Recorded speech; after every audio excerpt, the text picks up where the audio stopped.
Hello and welcome everyone to online study with Priyanka. জেক্সপো ভোকলেটে তোমাদের মেরিট লিস্ট কোথায় দেখতে পারবে, কোন ওয়েবসাইটে দেখতে পারবে, দেখতে তোমাদের কোনো টাকা লাগবে কিনা, অর্থাৎ মেরিট লিস্ট যখন পাবলিশ হবে সেটা দেখার জন্য তোমাদের কোনো টাকা লাগবে কিনা, এটা অনেকেই আমাকে টেলিগ্রামে জিজ্ঞেস করেছো, তো সেটাই এই ভিডিওতে তোমাদেরকে বলবো। তো সবার প্রথমে তোমাদের যে অফিসিয়াল ওয়েবসাইট, সেখানে তোমরা এরকম একটা অপশন দেখতে পারবে যে merit list of JEXPO VOCLET 2024, click to download বা ক্লিক টু চেক, এইভাবে অপশনটাতে তোমাদেরকে ক্লিক করতে হবে।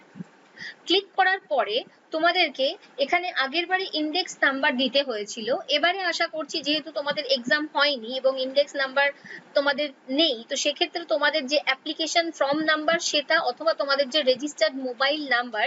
সেটা দুটোর মধ্যে যে কোনো একটা পুট করতে হবে এবং যে টেক্সটটা বা যে ক্যাপচাটা এখানে দেওয়া থাকবে সেটা তোমাদেরকে এখানে দিতে হবে। সেটা দেওয়ার পরে চেক রেজাল্ট অপশনে তোমরা ক্লিক করবে, করলেই কিন্তু তোমার কি র্যাঙ্ক হয়েছে সেটা তুমি দেখতে পাবে। ডিটেলসটা দেওয়ার পরে তোমরা এরকম একটা পেজ দেখতে পারবে যেখানে তোমার প্রভিশনাল র্যাঙ্ক শো করবে, যেখানে তোমার যে ডিটেলস অর্থাৎ পার্সোনাল ডিটেলস সেটা শো করবে এবং তার সাথে তোমার জেনারেল র্যাঙ্ক, তুমি যদি কোনো ক্যাটাগরি থেকে বিলং করে থাকো তাহলে সেই র্যাঙ্কটাও কিন্তু এখানে শো করবে। এবং যারা শুধুমাত্র জেনারেল তাদের শুধু জেনারেল র্যাঙ্ক আসবে। তুমি যদি এসসি ক্যাটাগরি বা এসটি ক্যাটাগরি এগুলোতে বিলং করো তাহলে তোমার দুটো র্যাঙ্ক আসবে, জেনারেল র্যাঙ্কও আসবে এবং এসসি এসটি এই র্যাঙ্কটাও আসবে, বা ওবিসি এ, ওবিসি বি বা পিসি, তুমি যে ক্যাটাগরি থেকে বিলং করো সেই ক্যাটাগরিতে কি র্যাঙ্ক আসছে সেটাও আসবে, আর জেনারেল র্যাঙ্কও আসবে। এবার জেনারেল স্টুডেন্টদের যে জেনারেল র্যাঙ্ক সেই অনুযায়ী হবে এবং যারা এসসি এসটি আছো তাদের কিন্তু সেটার সুবিধা তোমরা পাবে।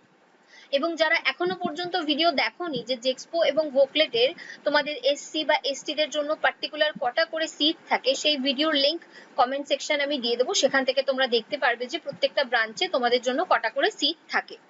সো এরপর চলে আসছি টাকার ব্যাপারে, যে তোমাদের এই যে প্রথমে যে র্যাঙ্ক কত হয়েছে সেটা দেখার জন্য কিন্তু টাকা দিতে হবে না,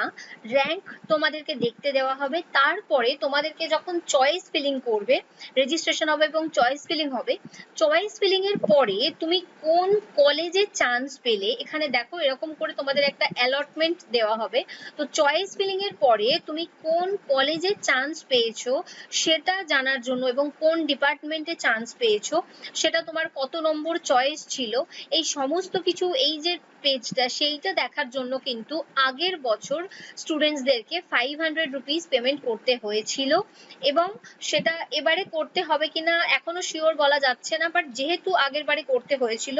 আশা করছি এবছরেও তোমাদের থেকে সেই টাকাটা নেওয়া হবে, বাট না নিলেই বোধহয় বেটার। তার কারণ হচ্ছে অনেক স্টুডেন্ট এরকম থাকে যে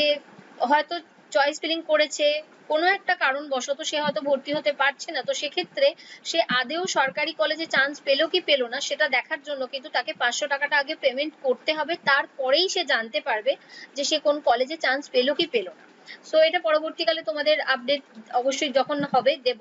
বাট আগের ইয়ারে কিন্তু 500 টাকা লেগেছিল যে কে কোন কলেজে চান্স পেয়েছে, অর্থাৎ চয়েস ফিলিং এর পরে তুমি কোন কলেজ এবং কোন ডিপার্টমেন্ট পেলে সেটা জানার জন্য তোমাদেরকে 500 টাকা পেমেন্ট করতে হয়েছিল। যেমন এখানে তোমরা দেখতে পাচ্ছ যে এমবিসি ইনস্টিটিউট অফ টেকনোলজিতে পেয়েছিল, সিভিল ইঞ্জিনিয়ারিং পেয়েছিল, কোন টিএফডব্লিউ কোটাতে পেয়েছিল এবং এটা তার 1 নম্বর চয়েস ফিলিং ছিল। এবং তোমাদেরকে কিন্তু বলেছি যে তোমাদের যেটা 1 নম্বর চয়েসে রাখছো সেটা তোমাকে যদি দেওয়া হয় তারপর কিন্তু তোমার কাছে আর অটো আপগ্রেডেশনের সুযোগ থাকে না, অর্থাৎ এই যে স্টুডেন্টকে এমবিসি ইনস্টিটিউট অফ টেকনোলজিতে যে দেওয়া হয়েছে তো সেখানেই কিন্তু তাকে ভর্তি হতে হবে, এরপরে কিন্তু তার কাছে আর সুযোগ থাকছে না যে সে সেই কলেজটাকে চেঞ্জ করবে। তো সকলে যখন চয়েস ফিলিং করবে একটা জিনিস খুব ভালো করে মাথায় রাখবে যে চয়েসটা তোমাদের পছন্দ মতো যেন সাজাও, কারণ 1 নম্বরে তোমাকে যদি যে কলেজটা দিয়ে দেওয়া হয় সেটা কিন্তু আর অটো আপগ্রেডেশন করে চেঞ্জ করা যায় না। তোমাকে যদি 2 নম্বর কলেজ দেওয়া হয় তখন কিন্তু তোমার কাছে একটা সুযোগ থাকবে যে তুমি 1 নম্বর কলেজটা পাওয়ার জন্য, মানে যেটা তোমার পছন্দের, ধরে নাও 2 নম্বর কলেজটা তোমাকে দেওয়া হয়েছে এবং তুমি চাইছো যে তুমি যে পছন্দের 1 নম্বর কলেজটা রেখেছিলে সেটাতে পাও কি পাও না দেখার জন্য, সেটার জন্য কিন্তু অটো আপগ্রেডেশন করা যাবে। কিন্তু কাউকে যদি তার 1 নম্বর এই যে চয়েস এখানে দেখছো সেটা যদি দিয়ে দেওয়া হয় তার কাছে কিন্তু কোনো সুযোগ থাকছে না কলেজ চেঞ্জ করার বা ট্রেড চেঞ্জ করার, তো তখন কিন্তু তাকে অ্যাডমিশন নিতে হবে। এবং তোমাদের র্যাঙ্ক কার্ড আশা করছি জুন মাসের তোমাদের 3rd উইকের মধ্যে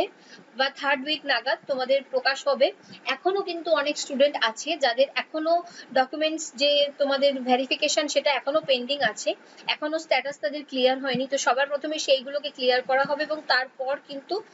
তোমাদের র্যাঙ্ক আসবে। তো মোটামুটি জুলাইয়ের 3rd উইক নাগাদ তোমরা ধরে রাখো যে তোমাদের রেজাল্টটা পাবলিশ হতে পারে।